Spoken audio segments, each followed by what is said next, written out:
Lanao del Norte Congressman Zia Alonto Adyong tuluyan ang itinakwil ng mga kapwa Muslim. Pero bago ang lahat, kung di pa kayo nakasubscribe sa aking channel, please do subscribe para mas updated kayo sa mga susunod kong mga videos. Kumalat na nga ngayon ang listahan ng mga kongresistang pumirma sa impeachment ni VP Sara, kapalit ng napakalaking halaga. Marami ngang kongresista ang pumirma dahil nasilaw sa pera ni Martin Romualdez at isa na dito si Lanao del Norte Congressman Zia Adyong. Ayon nga sa post ng Bangsamoro Patrol News, Dear Zia Alonto, kami po ang humalal sa iyo upang magkaroon kami ng boses sa Kongreso. Mas gugustuhin pa namin magutom kaysa magtaksil sa Duterte na siyang tanging nag-approve sa BARM. Nabansagan po tayong mga Moro na may prinsipyo, walang iwanan hanggang kamatayan. Pero sinira mo ang dignidad ng ating mga ninuno dahil lamang sa salapi. Pinaparating po namin sa pamilya Duterte na kaming mga Muslim sa buong Pilipinas ay full support sa iyo. Si Zia ay nag-iisa lang at kami ay milyon. Kinakahiya po namin si Zia. Good morning, Kongs. Tama po ba yung intindi ko sa mga answers ninyo kanina? Okay lang po sa inyo na June na mag-start after the elections yung trial. There's no call to hold the trial during the break? Since the Constitution provides that trial shall proceed forthwith, if we interpret forthwith, dapat po sana as soon as possible yon.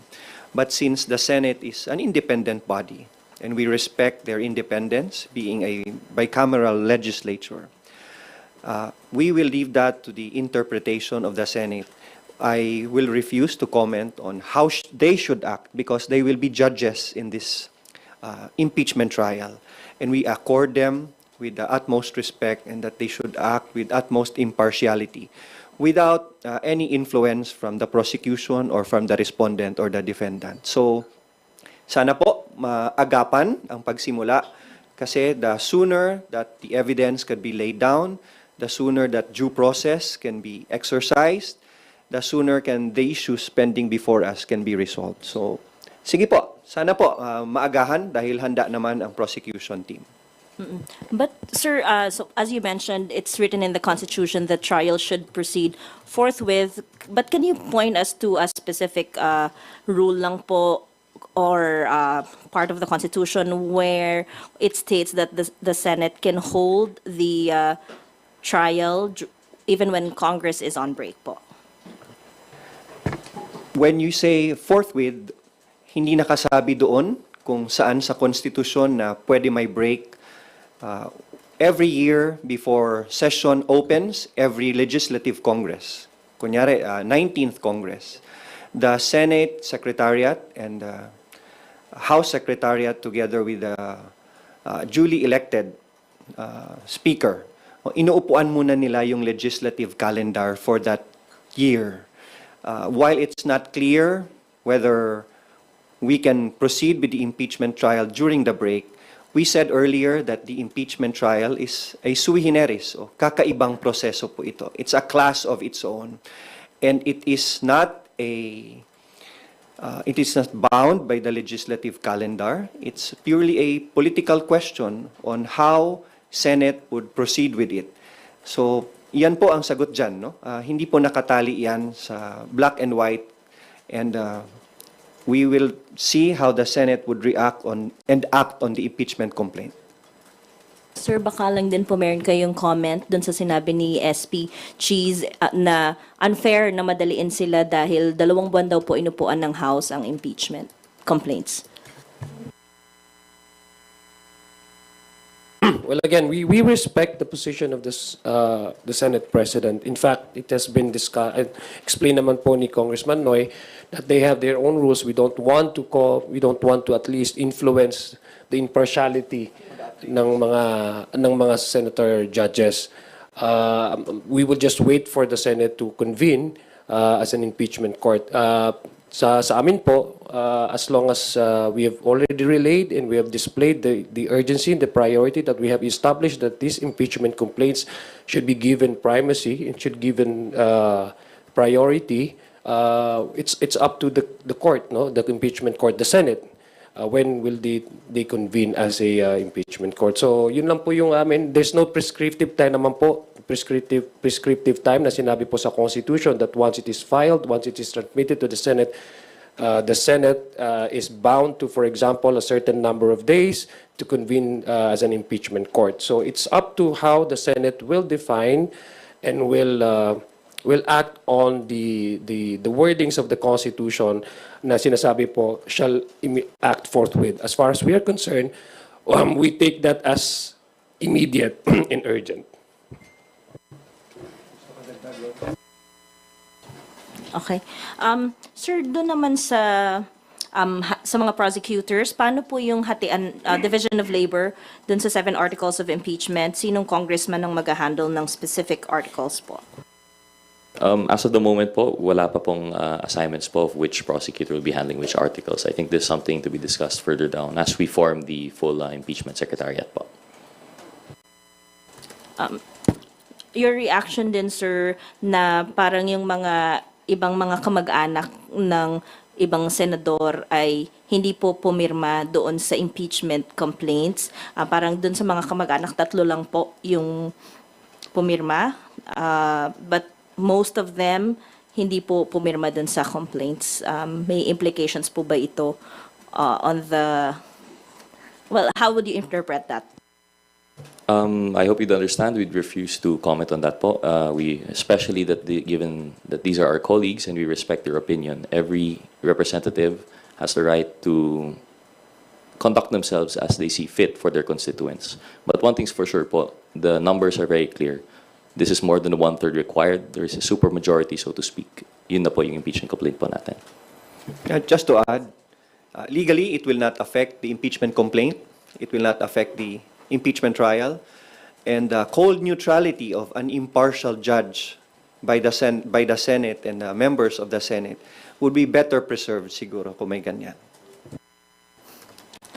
I-add ko lang, it just goes to show na yung mga lumalabas po na mga fake news at mga rumors na merong sa pilitan, na merong nagkakaroon po ng pag-influensya sa ating mga miyembro, ito po yung nagpapatunay na ang bawat isa po sa amin ay nagdesisyon base ho doon sa kanilang pag-appreciate ng merits ng complaint na ito. Last na lang po. Your comment, sinabi raw po ni Duterte Youth Party List Chairman Ronald Cardema alleges funds for later release were promised to the 215 lawmakers who signed the 4th impeachment complaint against Vice President Duterte. Again, kaya po ang committee, ang TRICOM ay nagko-conduct po ng investigation at inquiry in aid of legislation dahil po precisely because of these rumors and this chismis and this fake news na lumalabas po doon sa ating lipunan. Wala pong katotohanan sa mga sinasabi na ganyan. We would like to again to focus on the impeachment complaint. Ito po ay diversionary tactic na ginagawa po ng mga tao o grupo na ina-assail po nila yung integrity ng House, yung merits nung kaso o nung complaint na ipinasa po natin, tinransmit po natin sa Senate. Gusto ko lang pong ipaabot sa ating mga kababayan na we should be focused on the complaints, on the articles of impeachment. Wag tayo magpapadala at maniniwala sa mga diversionary tactics na ginagawa po ng ilang grupo po. Kaya nga po tayo inaagaran natin na magkaroon po ng batas para ma-regulate po natin at mabigyan sa solusyon itong mga fake news po na lumalabas, disinformation, malinformation, and misinformation po na lumalaganap sa ating lipunan. Isa na po itong mga balitang ganito. Thank you. Next question, Krisa Subing-Subing from Inquirer. Go ahead. Hi, sir. Slightly different question naman po. Can you give us an inside story po on how the votes were mustered yesterday? Kailan po nakuha ng mga mambabatas po yung or kailan kinonsolidate, kailan binuo yung 4th complaint, and paano po nag-gather ng support to endorse the complaint? Well, admittedly, this is a long time coming po, no? Each congressman, although there was no talk of impeachment, they have already formed their own opinions from the hearings of the Quadcom and the Good Government committees. And I guess this was, accumulated into the first three impeachment complaints po, no? But the first three did not gather consensus. It did not gather momentum needed.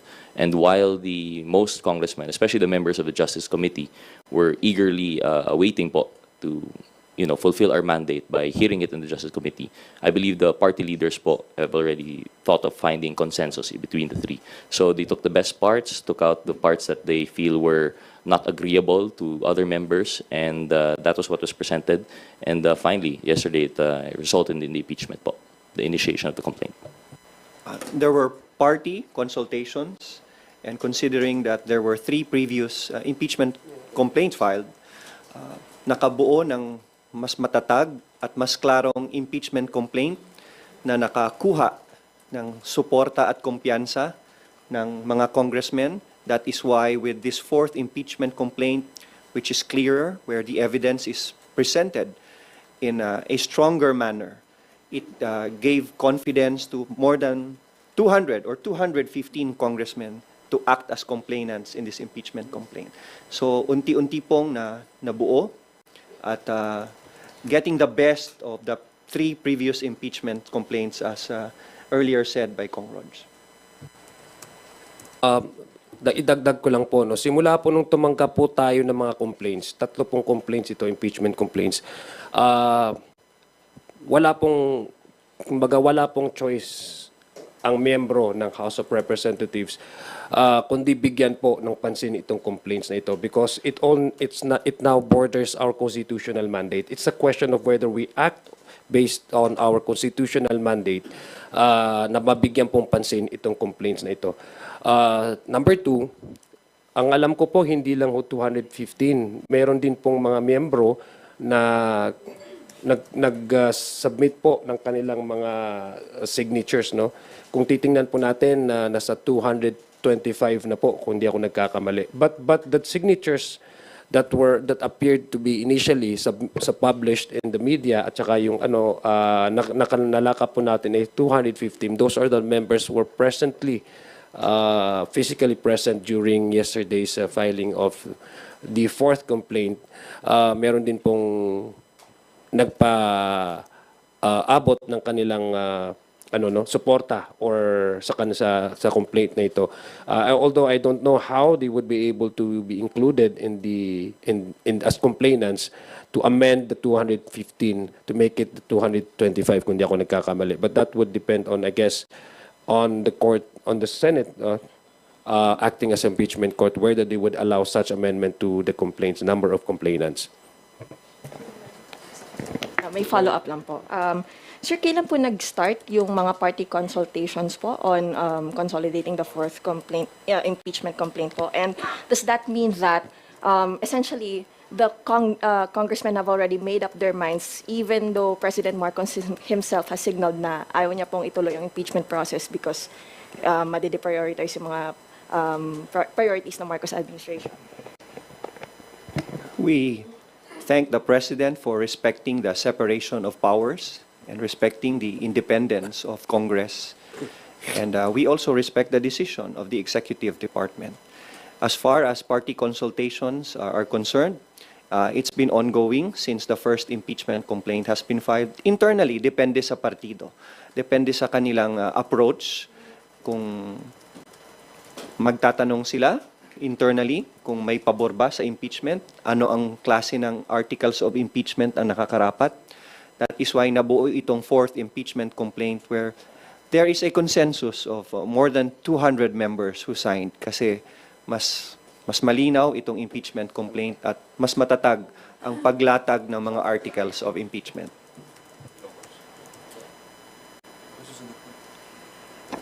Thank you, Crisia. Next question from Billy Vegas of Abante Politico. Kung may mga kumakalat sa social media, may kapalit daw na ayuda yung pagpirma niyo sa impeachment.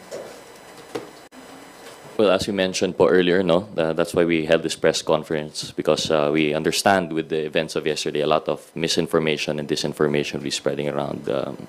Categorically, we're going to, I don't know, it actually dignifies this answer, but we're going to have to categorically deny such allegations in the same way deny yung allegations po from the chairman ba yun, na may FLR.